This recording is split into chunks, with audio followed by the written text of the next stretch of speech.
عزیز طلباء و طالبات، السلام علیکم۔ آج ہم پڑھیں گے قواعد اور اس کی اقسام کے بارے میں، لیکن اس سے پہلے آپ میری ویڈیو کو لائک، شیئر اور سبسکرائب ضرور کیجیے گا۔ سب سے پہلے ہم دیکھیں گے قواعد کیا ہے۔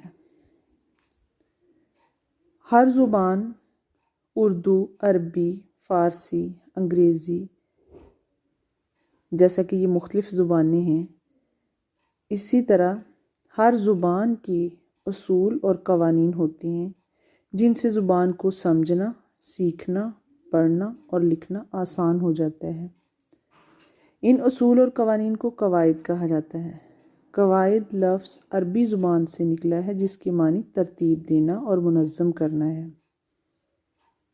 قواعد کو انگریزی زبان میں گرامر کہتے ہیں۔ قواعد کی مدد سے ہم الفاظ اور جملوں کو ترتیب دینا اور اسے استعمال کرنا سیکھ سکتے ہیں۔ اس کے علاوہ کہاں کہاں بولنا ہے وہ بھی سیکھ سکتے ہیں۔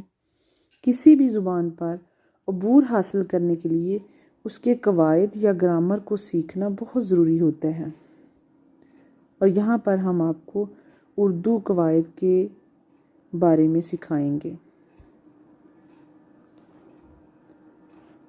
قواعد کی اقسام جو ہیں 5 ہوتی ہیں، لیکن اکثر جو ہے زیادہ تر کتب میں اس کی 2 اقسام یعنی علم صرف اور علم نحو کا ذکر ہی ملتا ہے، لیکن اس کی 5 اقسام ہیں: علم صرف، علم نحو، علم بلاغت، علم عروض، علم ہجا۔ علم صرف جو ہے یہ قواعد کی ایسی قسم ہے جس میں الفاظ سے بحث کی جاتی ہے۔ اس میں الفاظ کی بناوٹ، ساخت اور معنی کی وضاحت کی جاتی ہے، یعنی بناوٹ، ساخت اور معنی کو وضاحت کے ساتھ پیش کیا جاتا ہے۔ اس میں الفاظ کے مذکر، مؤنث، واحد جمع، اسم، فعل اور حرف وغیرہ ہونے کی نشاندہی بھی کی جاتی ہے تاکہ واضح ہو جائے کہ کون سا لفظ کیا حیثیت رکھتا ہے۔ علم صرف میں ماہر شخص کو صرفی کہا جاتا ہے۔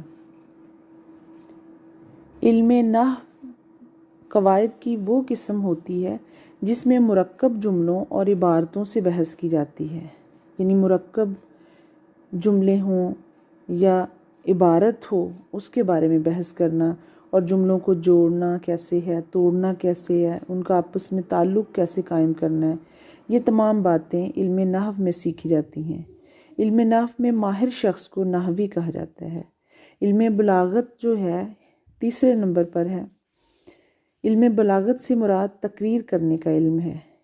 اس میں ایسے قواعد و ضوابط پر بحث کی جاتی ہے جس سے کلام میں دلکشی پیدا ہوتی ہے، کلام پر زور ہوتا ہے، پر شوقت، دل پسند ہوتا ہے، یعنی کلام میں خوبصورتی پیدا ہو جاتی ہے، اور یہ کلام جب مخاطب کے سامنے پیش کیا جاتا ہے تو اس میں مخاطب کے پسندیدہ نکات شامل ہونے چاہیے، یعنی جس نے اس کو پڑھنا ہے اس کے پسندیدہ نکات اس میں شامل ہوں، اس میں اہم باتوں کو شامل کیا جائے، ناگوار باتوں سے احتراز کیا جائے، یعنی جو ایسی باتیں جو کہ ناگوار ہوں ان سے اجتناب کرنا چاہیے۔ اس کے علاوہ غیر ضروری باتوں کو نظر انداز بھی کیا جاتا ہے۔ نیکسٹ ہے علم عروض۔ علم عروض وہ علم ہے جس میں ان اصول و ضوابط پر بحث کی جاتی ہے جن سے اشعار کے معیاری، موزوں اور غیر موزوں ہونے کا طریقہ معلوم کیا جاتا ہے۔ اصل میں یہ منظوم کلام یعنی جو شاعری ہے کسی بھی صنف میں ہو اس کو جانچنے کا ایک آلہ ہے، ایک معیار ہے یا کسوٹی ہے۔ اس سے شعر کے وزن کی صحت کے بارے میں پتہ چل جاتا ہے، یعنی شعر جو ہے اس کا وزن ٹھیک ہے یا نہیں، اس کے صحیح یا غلط ہونے کے بارے میں پتہ لگایا جاتا ہے۔ آخر پر ہے علم ہجا۔ یہ وہ علم ہے جس میں زبان کے حروف تہجی کو علیحدہ علیحدہ کرنے، ہجوں کی ساخت، بناوٹ وغیرہ اور املا کے بارے میں بتایا جاتا ہے۔